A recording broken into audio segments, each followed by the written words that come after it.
And so there are probably as many different ways of constructing sets as there are coaches.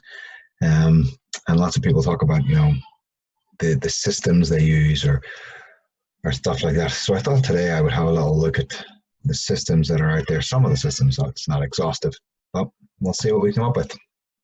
Roll credits.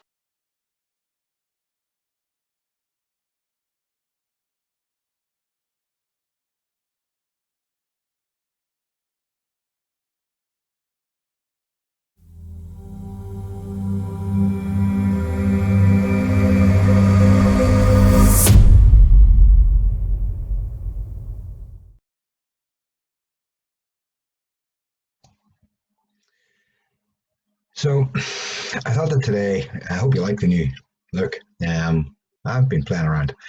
So what I thought I would do today is have a little look at some energy systems and have a very brief overview. This is by no means exhaustive, and like I said before, I'm not a sports scientist at all. Um, there are plenty. I've got a bookshelf up here with McGlisco and Cielo and Urbanchek and Albrecht on it and Chapman and loads of other people. And they all kind of have their way of doing things, and they're all world class. They're all world class. Um, People discuss, around what way they do stuff, and I just wanted to have a little look because I think that ultimately, when it comes right down to it, it's all just about the work that you do and not necessarily what you call it. So that's what I thought we'd do. So we basically have three different energy systems, or three different sources of energy. We've got aerobic energy, which utilizes fats, carbohydrates, sometimes proteins to reset the size, ATP for energy. That sort of work is generally long, low level, relatively low level work. Then the other side of things, we've got anaerobic, which provides the body with some explosive short-term energy without the need for oxygen. Okay, this type of work I generally call race pace kind of work. And then the last stuff we got at the bottom is CP. It's a creatine phosphate, which is energy that's available immediately, but in very small stores. That's kind of what we've got. So in terms of breaking it down, this is the way I break it down. This is general terms. I've read this somewhere else. It's kind of stuck with me. So regeneration is entirely aerobic and is self-explanatory. Aerobic development develop the ability to produce oxygen without depleting muscle stored and fuel stores. That's why we do it. Aerobic overload, still aerobic, optimizes the ability to use the respiratory and cardio systems. Okay, that's what we hope to gain. Anaerobic threshold is the least effective energy system, but it's really important for power output. It's kind of at that sort of range where we start to move from the aerobic system into the anaerobic system. It's still predominantly aerobic though, in my opinion. Then we got lactate clearance. Now this is a term that sometimes in these two zones, you've got your VO2 max. It's in there somewhere, okay? But the idea of this zone is to develop the capacity to prevent the blood producing lactic acid too fast. Okay, then we move into the lactate production, lactate tolerance, the anaerobic system. The idea here is to develop the ability to maintain function in fatigue-causing situations and to create demand that allows the muscles to produce a maximum anaerobic energy. So the stuff that we're going to need when we want to swim fast in race situations. And at the bottom we got CP system, which is speed. It's developing working maximum speeds, short intervals, long rests. So how does that fit together with some of the other stuff that's out there? Well, Swedenham and Atkinson break it down kind of in the exact same zones. We've got 5 zones. Zone 1 is aerobic, A1, A2, A3. So we all know that sort of thing. Anaerobic threshold they call zone 2. Lactate clearance they call heart rate zone, a heart rate range in zone 3. And then they have zone 4 split into lactate production and lactate tolerance. Okay, and then sprint. Different names, same zones really. Okay, 5 zones instead of 6, because they don't have a separate group for that maximum lactate production over the extreme side there, but it's the same thing. All right, so there's color coded so we can see that it's the same thing. We look at McGlisco. McGlisco is, whenever I did my level 3 coaches, it was McGlisco's energy systems that was on the curriculum. That's what we did. In EM1, which is aerobic development, okay, regeneration aerobic, it's the lowest end. EN2 is aerobic overload and a little bit of anaerobic threshold. EN3 would be equating to that VO2 max sort of range in there, that lactate clearance, VO2 max. And then the SP1, 2 are your lactate production, your lactate tolerance, and then the SP3 is speed. But again, largely the same energy systems, they're just called different things. They're just referred to in a different way. They're a little more broad in there. But it's still working the aerobic system and the anaerobic system, and then the CP system on the end. It's still putting together those same building blocks, just calling it different things. And then we have Ulbrich. Ulbrich has 4 energy systems. There are 4 terminologies. He's got aerobic capacity, which is the white, pink, and purple, and red in there. Everything that's aerobic, all right, is aerobic capacity work. Then that VO2 max, that orange band where it starts to move, it's still aerobic, but it's starting to move across the threshold into some anaerobic stuff, is aerobic power. Then we have anaerobic power and anaerobic capacity, which is your lactate production, lactate tolerance stuff. And then sprint on the end, which is your CP. Okay. Now, broad strokes, these are the terminologies that I use.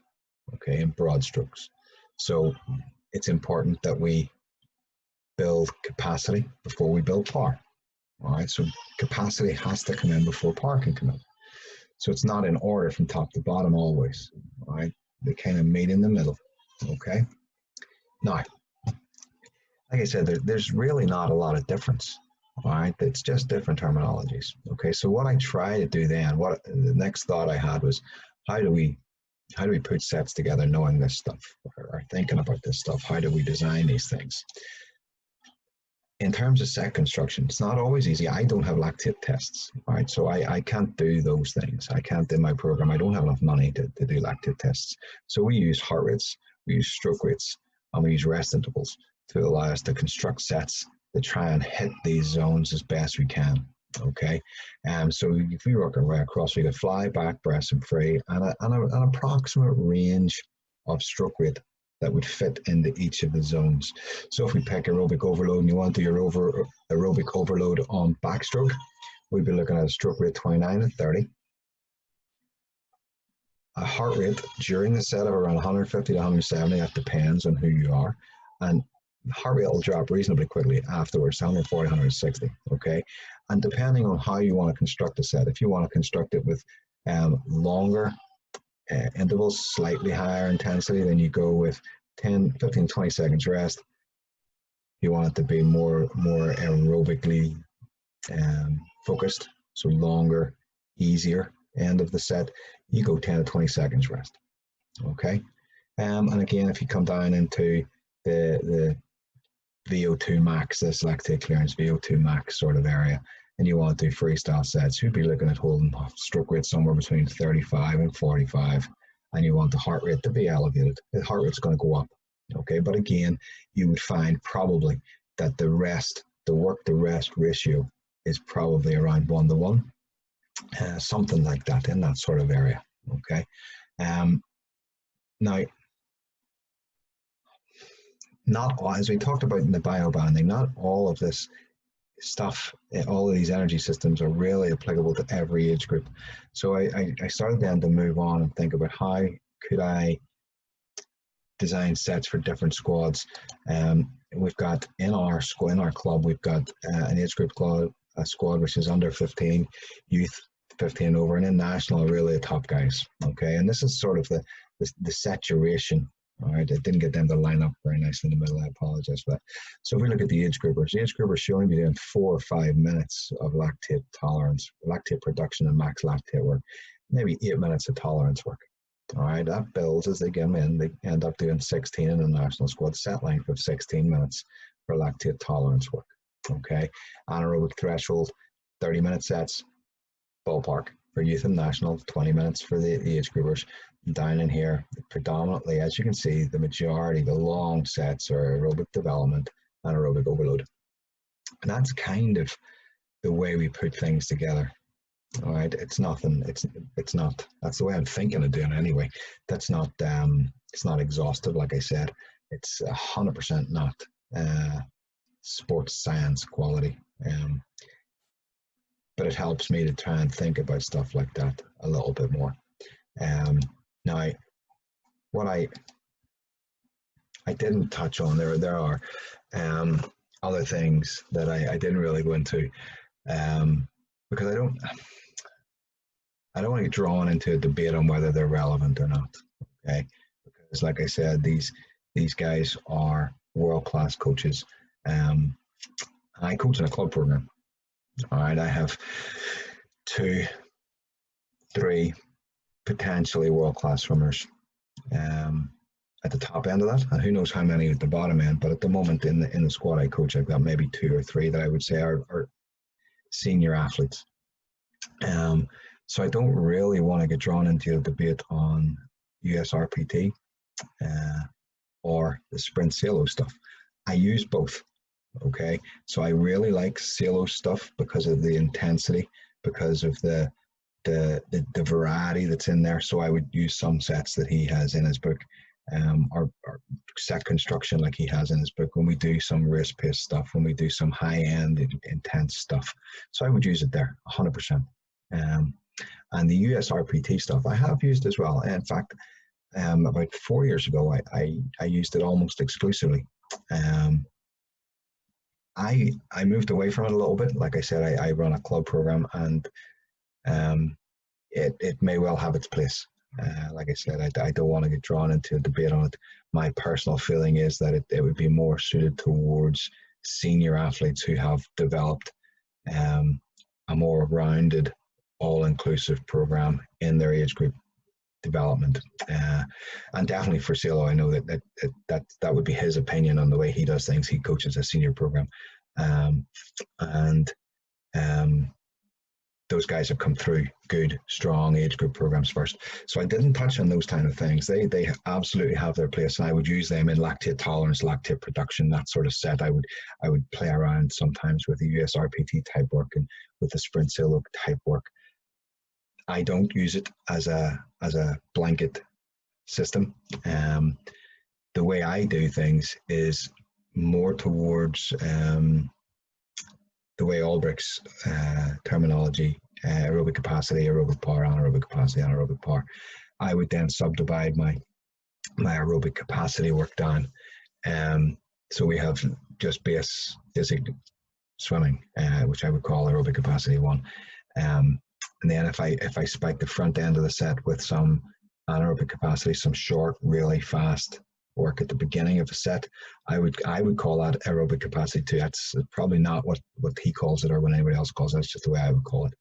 And then I would go with, if I do a little bit of aerobic power at the start of that set, I would make that anaerobic capacity 3 set. But it's still the main bulk of the session is still to develop aerobic capacity.